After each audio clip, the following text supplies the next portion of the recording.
What is the number one issue? What's the number one thing that's going to get you to the polls in November? The number one issue for me is going to be the loss of personal liberties and personal freedoms that have been, ramping up in recent years. So my background is in education, and what's very important to me is the DEI programs that are being defunded currently across the country. I think that's a massive mistake that we are making. Police reform. I would say it's a mixture of the loss of people's rights as well as a, mental health within America, I would say, is not being taken care of. I got from your answer that it was beyond that. It's not just abortion rights, it's other things. Talk more about that. And I think in general, this just gets at the reflection that if the people that are at the base, the most marginalized people of our community, have a better life, that raises all tides. And I think that often gets missed in those conversations. Nevada is such a progressive state. We have been blessed with many leaders that have really pushed us forward. And again, our populace, being the melting pot that it is, has really embraced being,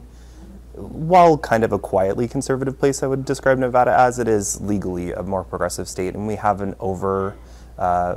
there's a disproportionate size of an LGBT community here from other cities. And we do have those, enshrined into law protections that really help us going forward. So I'm excited to see that, Nevada may be protected from some things, but again, when people have less, everyone has less. How concerned are you guys about that? Very.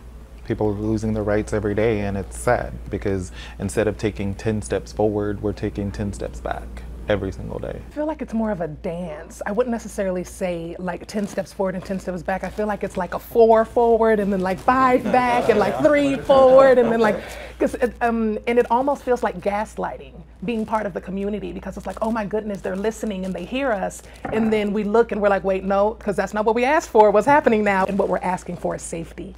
What we're asking for is to be heard. What we're asking for is to not be treated differently because of who we choose to love. And I don't think that that should limit our resources. I don't think that that means that children should be homeless because their parents find out that they're gay. I don't think that that means that they should not have access to health care because you don't think that they should be gay, or because you don't think that the person sitting in front of you looks like a woman, right? I don't think that those things should be able to happen. And that's all when we're talking about our rights, that's all that we're asking for. But somehow that communication just doesn't get all the way through. There's always another argument of, well, he's a man. She said she is a woman, and that's all that you need to know, right? So I feel like it's a dance. I think it's like a pendulum swing, right? So we have one extreme, and then the other side is like, no, no, no, and they fight, and it swings back. So we get Obama, we get DEI, legal same-sex marriages, and then the pendulum swings back. Abortion rights are taken away, all these different other things are taken away because they feel like they're fighting back for something that probably 99 times out of 100 has nothing to do with them. How important is that issue, you think, to people's understanding, and that would maybe change a little bit of what we've been talking about in terms of rights? So when I look in the mirror every day, I'm black first, right? Then I'm a woman, and I'm a lesbian. I'm like the zebra with striped spots and rainbow. And I'm a part of all of those different groups. And growing up, I didn't have a lot of representation.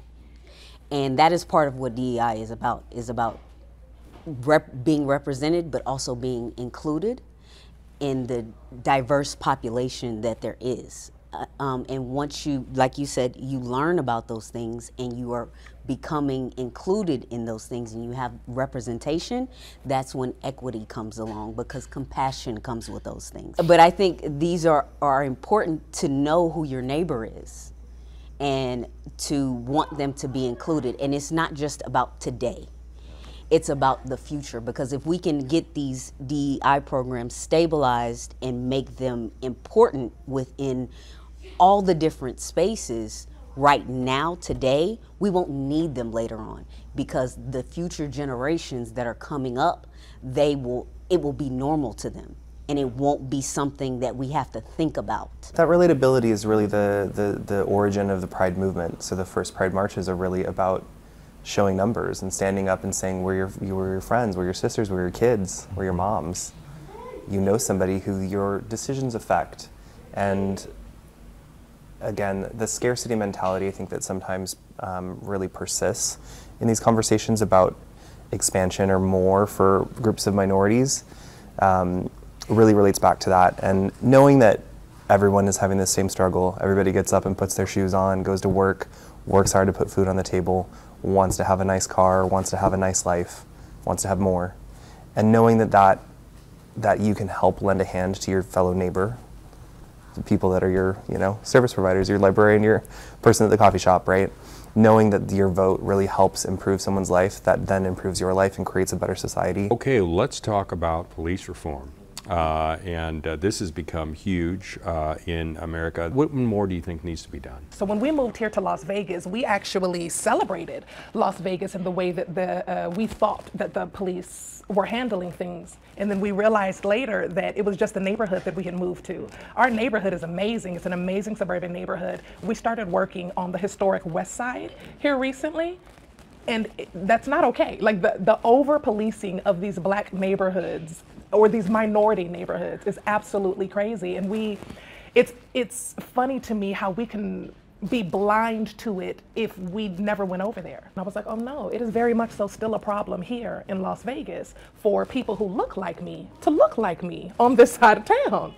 And when you start looking at the crime rates of Vegas, that's not necessary. Even when you look at the West Side, the police presence over there is not as necessary. The policing of the schools is not necessary.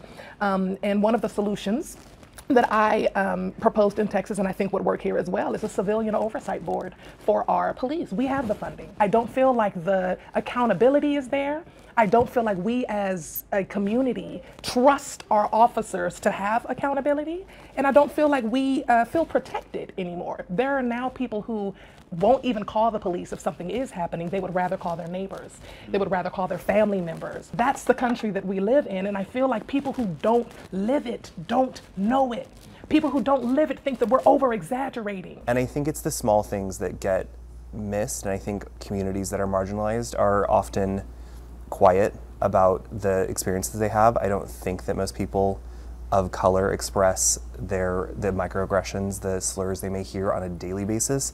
I don't know that our society knows that that happens because I think we're polite and quiet and in the place, which is what society asks of us. Damien, that kind of leads into your issue as well, because one of the issues that police have to deal with that they are not really trained to deal with is mental health. Correct. Yes. And there have been proposals to have mental health counselors that accompany officers when there's a call of that nature. And they sometimes will, of course, use the different type of force when it's not necessary. So yes, having someone there with them or having more training for them so that they can spot these things.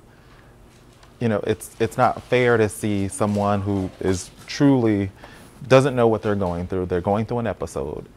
And of course, everybody's turning their back around them because they don't know how to deal with this situation. They don't know how to de-escalate this situation. They need more training about these issues. They need to be able to actually go out in the community. We shouldn't have to wait for 3 to 5 hours for actual response. You respond quicker to a car accident than you will to an actual situation that's actually causing, bodily harm to someone, potentially, or could eventually cause bodily harm to someone.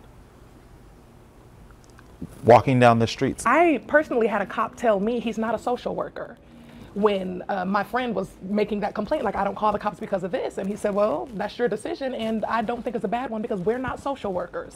And I think that it's really easy for you to create a different task force of social workers that are also qualified in there. And I think creating a sole department for mental health instances I think that's the answer, because there's only so much training that a cop can do. I think they go through enough training. They got enough on their brains and enough on their minds. We need to start creating separate departments for mental health issues.